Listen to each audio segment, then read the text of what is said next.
শাহিম শাহরিয়ার, আমি জানি না সে ভাই নতুন নাকি, বারংবার প্রশ্ন করে চলে যাচ্ছেন বাংলাদেশ থেকে। শেখ, হ্যাঁ, সরকারকে কি তাগুত বলা যাবে? না, যাবে না। তাগুতের বিধান কি? অনেক মুসলিম ভাইয়েরা এই প্রশ্ন করে। আমি একটু আগে তাগুতের আলোচনা করেছি, আপনার লাইভে শুনে নেবেন ইনশাআল্লাহ।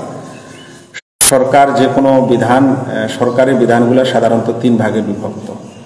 একটা হলো যে যেগুলো আমাদের ইসলামের বিধান, সেরকম কিছু বিধান একটা গণতান্ত্রিক দেশও আছে, তাহলে সেই বিধানটার সাথে ইসলামের কোনো সাংঘর্ষিক নাই। এমন বিধান যেটা কোরআন হাদিসের বিপরীত নয়, যেমন অনেক দেশের আইন যেটা তৈরি করা হয়েছে ট্রাফিক থেকে নিয়ে ইত্যাদি, সেগুলো কোরআন হাদিসের সাথে সাংঘর্ষিক নয়, তাহলে সেটার কোনো ঝামেলা নাই।